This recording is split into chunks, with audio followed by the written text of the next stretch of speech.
Amino acid के दूसरे video lecture में हम पढ़ेंगे आइसोइलेक्ट्रिक पॉइंट और आपकी इलेक्ट्रोफोरेसिस। पहले वाले में हमने इनका इंट्रोडक्शन, इनका क्लासिफिकेशन और इनके एसिड बेस बिहेवियर को समझा था। तो दूसरा वीडियो लेक्चर पढ़ने से पहले हम पहले वीडियो लेक्चर की बातें थोड़ा सा रिवाइज करेंगे। इंट्रोडक्शन में पढ़ा था कि नाम है इनका अमीनो एसिड, यानी अमीनो ग्रुप और एसिड ग्रुप कार्बोक्सिलिक ग्रुप, यानी बाई फंक्शनल, दो फंक्शनल ग्रुप वाले कंपाउंड जिनमें से एक अमीनो ग्रुप और दूसरा एसिड ग्रुप प्रेजेंट हो तो ये आपके अमीनो एसिड कहलाते हैं। अमीनो ग्रुप और कार्बोक्सिलिक ग्रुप में पोजीशन क्या है, अल्फा है, बीटा है, गामा है, इस आधार पर ये जनरली क्लासिफाइड रहते हैं, अल्फा, बीटा और गामा में। जब एक ही कार्बन पे यानी एक ही अल्फा कार्बन पे जुड़े हुए हों तो अल्फा अमीनो एसिड, जब ये एसिड और अमीनो ग्रुप अल्फा पे एसिड ग्रुप, बीटा पे अमीनो ग्रुप, तो वो अल्फा बीटा अमीनो एसिड।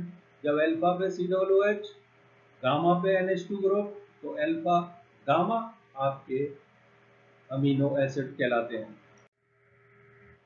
जो IUPAC नॉमेनक्लेचर है वेस्टर्न के जनरल, जो रूढ़ पद्धति के हैं, ट्राइवियल नेम्स है, वही ज़्यादा फेमस है, लेकिन IUPAC सिस्टम में इन्हें एसिड का डेरिवेटिव माना जाता है।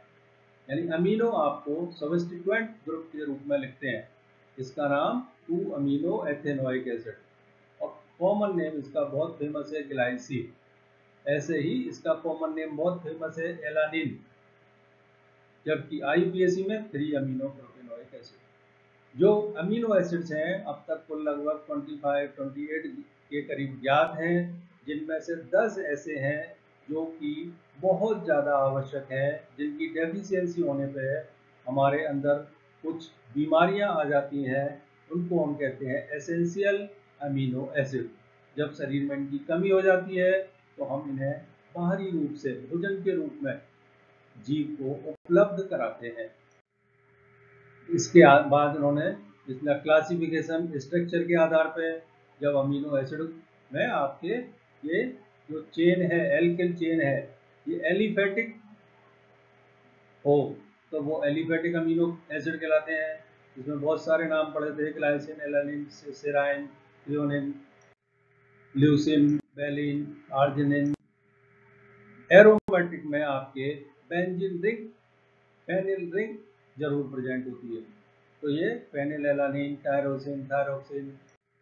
फिर हेट्रोसाइकिल में, जिनमें हेट्रोसाइक्लिक रिंग प्रेजेंट हो, हिस्टिडीन, प्रोलिन, ट्रिप्टोफैन, तो वो आपके हेट्रोसाइक्लिक अमीनो एसिड कहलाते हैं। फिर COOH और NH2 ग्रुप कितने प्रेजेंट हैं, उनका नंबर, इस आधार पर अमीनो एसिड का क्लासिफिकेशन है। यदि COOH एसिडिक नेचर के COOH ग्रुप की संख्या बेसिक नेचर के अमीनो ग्रुप से ज़्यादा है तो वो आपकी एसिडिक अमीनो अम्ल कहलाते हैं, जैसे ग्लूटामिक, एस्पार्टिक। बेसिक अमीनो अम्ल, जो बेसिक नेचर का अमीनो ग्रुप है, उसकी संख्या एसिडिक नेचर के कार्बोक्सिलिक से ज़्यादा है तो वो आपके बेसिक अमीनो अम्ल कहलाते हैं। न्यूट्रल, जिनमें कि एसिडिक नेचर के कार्बोक्सिलिक ग्रुप, बेसिक नेचर के NH2 ग्रुप की संख्या इक्वल हो, बराबर हो, तो उनको हम उदासीन न्यूट्रल अमीनो एसिड कहते हैं। इनकी अब स्टीरियोकेमिस्ट्री के बारे में पढ़ा था, ये सब में जो आपके किरेल कार्बन एटम होता है, यानी कि ये ऑप्टिकल एक्टिविटी शो करते हैं, ऑप्टिकल आइसोमेरिज शो करते हैं, और जो इनका कॉन्फ़िगरेशन है नेचुरल अमीनो एसिड का, उन सब का L कॉन्फ़िगरेशन होता है। अब इनके बारे में पढ़ा था एसिड बेस बिहेवियर। जो अमीनो एसिड्स हैं उनमें acidic nature, acidic properties carboxylic acid की तुलना में बहुत कम होती है, और बेसिक प्रॉपर्टी भी अमीनो ग्रुप की तुलना में बहुत कम होती है। तो ये दो गुण इतने कम क्यों होते हैं? दूसरे, इनके जो फिजिकल प्रॉपर्टीज हैं कि ये आपके क्रिस्टलाइन सॉलिड होते हैं, इनका जो एक्वस सॉल्यूशन है वो बहुत ज़्यादा डायपोल मूवमेंट वाला होता है, इनमें डायपोल मूवमेंट पाया जाता है, बीपीएमपी ज़्यादा होते हैं, वाटर में सॉल्युबल होते हैं।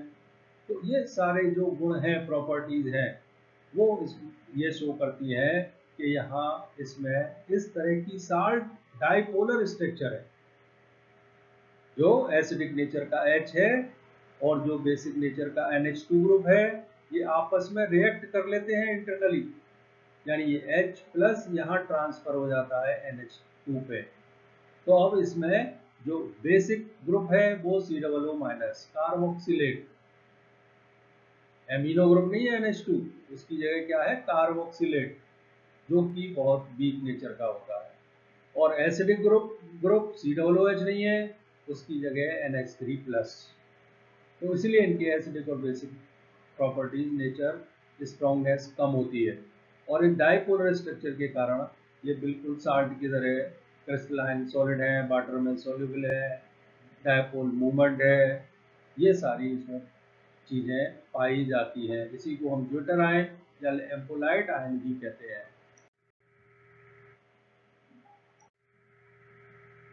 अब इसमें ये के बी के मान वही जो मैंने बताया था आपको, उसी रूप में बताया गया है।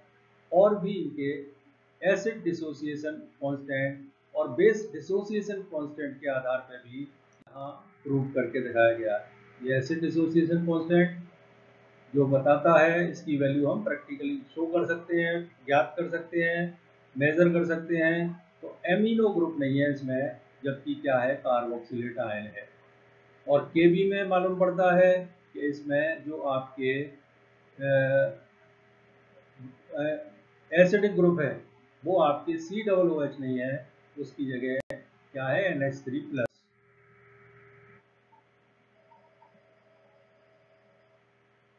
COOH नहीं होगा, NH3 होगा। ये हमने सारी बातें उसमें पढ़ी थी लेक्चर फर्स्ट में।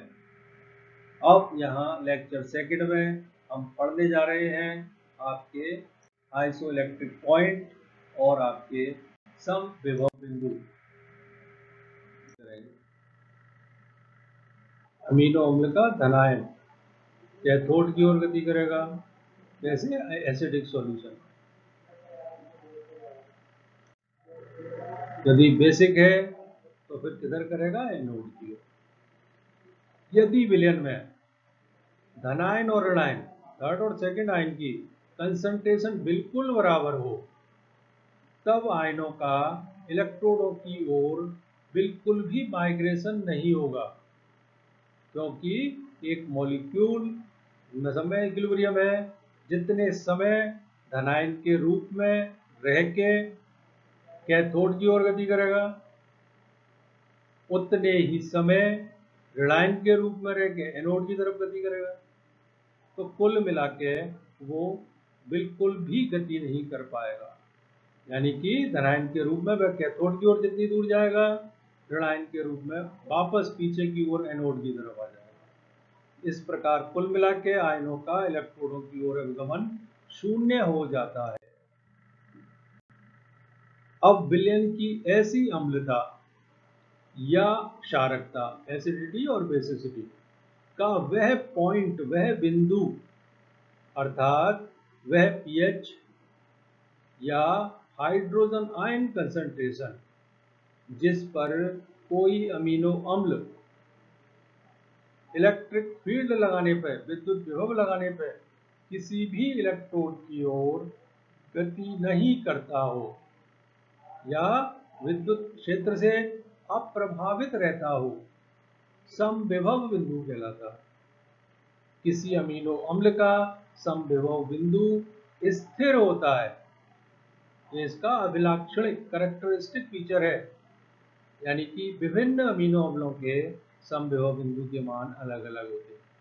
इसके आधार पर हम अमीनो अम्लों की पहचान कर सकते हैं। जैसे ग्लाइसिन में NH3 प्लस के अम्लीय गुण COO माइनस क्षारीय गुण से अधिक है, अतः जलीय विलयन में यह जल को प्रोटॉन देके ऋणायन के रूप में परिवर्तित हो जाता है।